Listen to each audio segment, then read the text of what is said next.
자, 코트라 합격 전략에 대해서 좀 말씀드리도록 하겠습니다. 자, 일단 이제 코트라는 알다시피 이제 무역 관련된 공기업인데요. 공기업 중에서는 무역 관련된 게 대표적인 게 두 군데 있습니다. 그래서 코트라하고 무역회가 있는데요. 일단 이제 둘 다 외국에서 이제 근무한다는 공통적인 특징이 좀 있고, 그 다음에 이제 언어를 좀 강조하기 때문에 외국에서 정말 근무하고 싶으신 분들은 이 두 군데를 많이 지원을 하게 되는데요.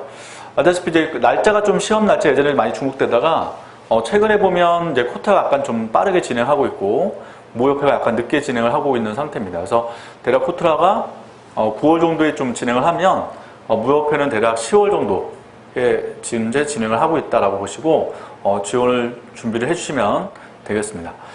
자, 일단 이제 두 개의 차이점은 코트라 쪽은 서류 통과가 없어요. 근데 이제 무역회는 서류 통과가 있기 때문에 일단 정말 뭐 보시게 되면 무역회는 이제 서류 통과 자체를 워낙 좀 빡세게 하는 측면에 있어서 대략 한 7,000명, 6,000명 지원하면 450명 정도 추려서 시험을 보게 되고요.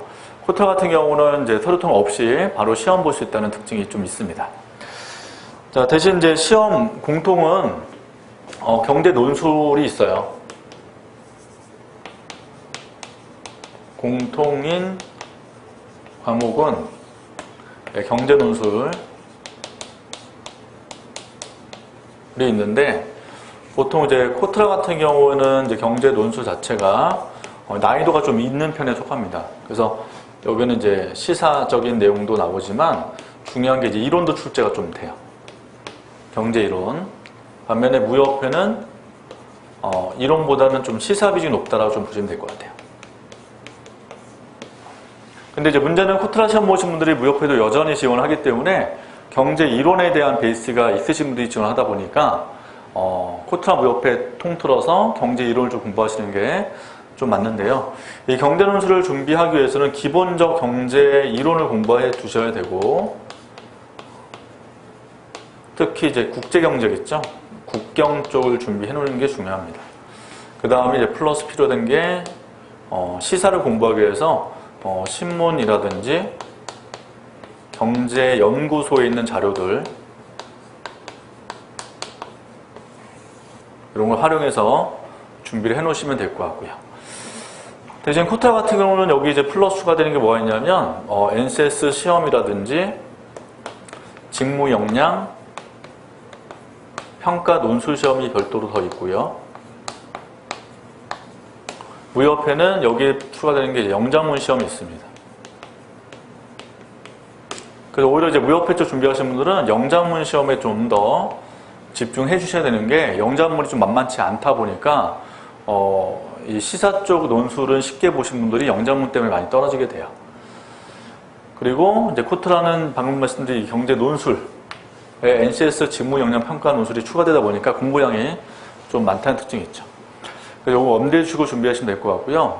기본적으로 보면 이제 어학 능력이 좀 필요하다 보니까 토익이라든지 스피킹 점수가 기본 높으신 분들이 많이 지원하고, 그 다음에 이제 코트라 같은 경우는 이제 시험 보실 때 그 지원 분야가 나눠져 있어요. 그래서 인문, 이공, 어문 계열로 나눠져 있다 보니까 자기가 이제 중국어 쪽에 좀 관심이 있고 해외 중국 지역 좀 파견 내고 싶다라고 하면 본인이 하고 싶은 언어로 바탕으로 해서 준비하는 것도 괜찮습니다. 근데 이제 언어 능력 같은 경우는 워낙 그 언어에 대해서 뛰어나신 분들이 많이 지원하다 보니까 그게 이제 상대적으로 좀 부족하신 분들은 차라리 인문이나 이공 쪽으로 지원하시는 게 더 좋을 수 있어요. 그래서 본인들이 이제 준비하실 때 전략을 잘 짜시면 좋을 것 같고요. 그 다음에 이제 코트라 같은 경우는 해외 뭐 4년 근무, 국내 2년 이렇게 순환 근무하다 보니까 요거 때문에 좀 힘들어 하시는 분도 좀 있어요. 그래서 정말 해외에 계속적으로 근무하고 싶다 이런 분들 같은 경우에는 코트라는 이제 코트라 지원은 좋은데 이 왔다 갔다 하는 거에 대해서 좀 불편하신 분들은 오히려 무역회도 좋고, 왜냐면 무역회 같은 경우는 국내에서 근무하는 경우도 있어서 좀 장단점이 좀 있습니다. 그래서 코트라 약간 역동적인 좀 측면이 있어서 중소기업들을 해외 매칭하는 업무를 하다 보니까 이거에 대한 재미가 있으신 분들이 코트라 쪽에 많이 지원을 하시게 되고, 보통 코트라는 지원자들이 한 3,4,000명 정도 지원해서 대략 30명대 정도 최종 합격을 시키는 반면에 무역회 10명 미만 정도 지원하다 보니까 이제 뽑다 보니까 훨씬 시원한 쪽이 이제 무역회로 볼 수 있겠습니다. 자, 일단 이제 저희 그 종로 국가정보학원에서는 코트라 전문학원으로 꽤 오랜 시간 동안 강의를 진행을 해오고 있습니다. 그래서 기본적으로 상담, 그 다음에 저희가 이제 시험 통해서 학습 관리라든지 지도 계획을 좀 많이 하고 있는 상태고, 기존에 이제 합격자 풀이 좀 있다 보니까 여러 가지 도움을 줄 수 있는 프로그램도 있고요.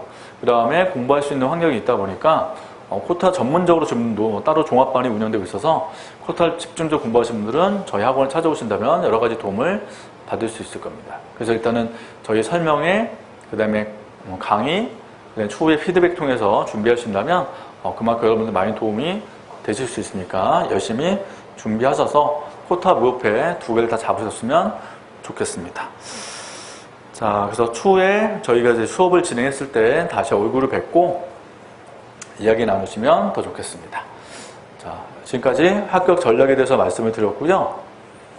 그 다음에 이제 거기 이제 뭐 내용이 있다시피 코타 같은 경우는 기본적으로 이제 토익 평균 점수가 950점대 해당이 되기 때문에 어학 능력이 뛰어나신 분들이 많이 지원을 해요. 그래서 일단 뭐 낮다 하더라도 좀 떨어지지 않겠지만 그래도 토익은 기본적으로 900점 넘도록 준비하시면 좋을 것 같고, 그 추후에 본인이 뭐 중국어면 HSK라든지 그런 시험 준비를 하셔서 자격증 기본 베이스에서 준비하신다면 좋겠습니다. 자, 추후에 또 저희 강의 통해서 얼굴을 뵙도록 하겠습니다. 네. 지금까지 내용도장 고생하셨습니다.